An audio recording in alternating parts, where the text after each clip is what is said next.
I know a lot of people are talking today in college basketball about the fight between South Carolina and LSU, but I thought the biggest story of the weekend involving South Carolina women's basketball wasn't that game. It was the one before that where they remained undefeated because, and forgive me, I do not know the name of the woman who had never before made Camila Cardoso. a three in a game. And out of nowhere, they leave her open at the end of the game. South Carolina is going to lose for the first time in 2 years in a regular season game. You make the correct play by leaving her open, and she banks in a three. She steps back. She could have tied the game with a two, but she steps back to make her first three, to bank in her first three. And South Carolina ends up remaining the new UConn, Stugotz, because nobody can beat them. But Tennessee had them beaten. The bank was open, huh? UConn. If you see the clip, you can see Dawn Staley in the background, too, telling her, when the last inbound pass is coming in, if you get the shot, take it. Basically coaching her, telling her, giving her some confidence because she's not a perimeter shooter. This is a player who is, can't believe what she just saw. It was such a crazy finish, only to be outdone then in the SEC championship game on Sunday with the LSU game. What she couldn't believe is that she hit a three, right? The Tennessee coach, because that's the play you want. You'll take that shot. That's the shot she wanted in that situation. She was giving her the shots. Basically, yeah.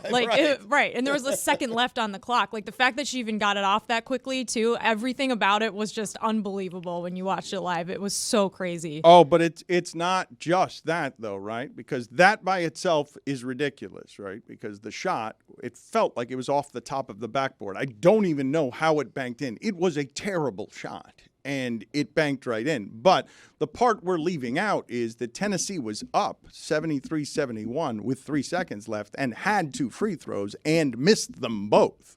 So they could have gone up 4 and ended the game and ended 2 years of South Carolina winning, Stugotz, without losing, and instead missed 2 free throws and then get your heart broken that way. Remember, you guys made fun of me the last week because it's happening most. You've already imagined worst-case scenario fears because you're the one responsible for it, and then you watch it happen.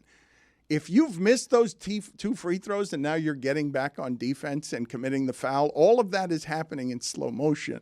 Yes. They're inbounding the ball. You're watching and you're like, I know I missed those 2 free throws. I could have ended this game with those 2 free throws. And the rest of what you're watching is you can't sleep for 3 days after that. And as a Tennessee fan, too, you've seen this game before.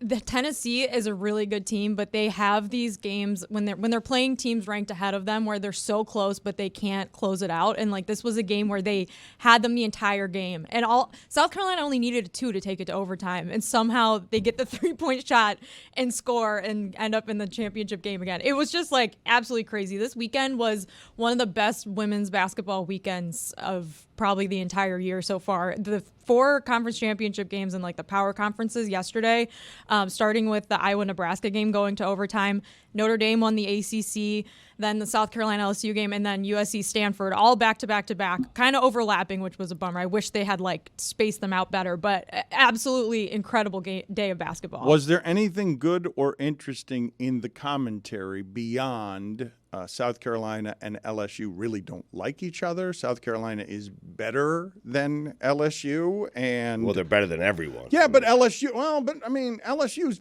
They're very LSU good. won the national championship. Yes, I know. I'm aware. So okay, but they might be better than everybody, but LSU is right there with them. And was there anything interesting in the commentary that you heard about the fight? Because tensions escalating to a place where these two teams obviously don't like each other because they're competing for the top of the sport and have been for a couple of years. Any good commentary? Well, I mean, I thought what was interesting from my perspective was with the last time these teams played, it was actually that game that we were talking about rated higher than I think it was the Celtics Heat game, that Thursday night game. The game really swung in the last couple minutes. So what I was looking forward to at the end of this game was there's 2 minutes left. LSU had been trailing most of the game. South Carolina kept making shots to keep a lead ahead. What this fight was and how to describe it, because we have an escalating list of tensions. We'll get you.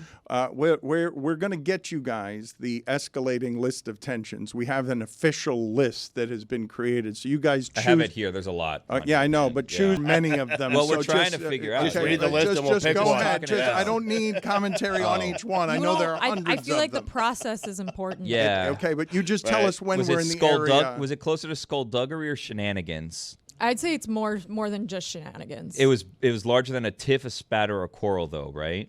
Yeah. Yes. Yeah. Worse than tomfoolery. Yeah. We mentioned skirmish, but did it escalate to a fracas? I feel like it's in that region. Really? That feels Less than hullabaloo? Or ballyhoo? It's in that region. Was it quite at the level of a dust-up? Yeah, I'd say it's Or brouhaha? about there. I mean, Well, there we was, have to get to you it was saying just no, though. a big shove, and then Less than Armageddon? the LSU player who got yeah, shoved, according to the broadcast, her brother jumped onto the court, so that led to an even further Agree to disagree? escalation. Did the gloves come off? Were there fisticuffs? No, we're definitely fisticuffs. no We weren't fisticuffs. at Gloves No? did not come off. So we didn't get to kerfuffle Not a kerfuffle. Okay. or hubbub. No hurly-burly, wasn't a think- I slobber don't know if I knocker? agree with think it was this a hubbub. ranking. Really? What? I think What? skirmish. Did What do we you reach mean? Donnybrook? What do you mean? It's the list.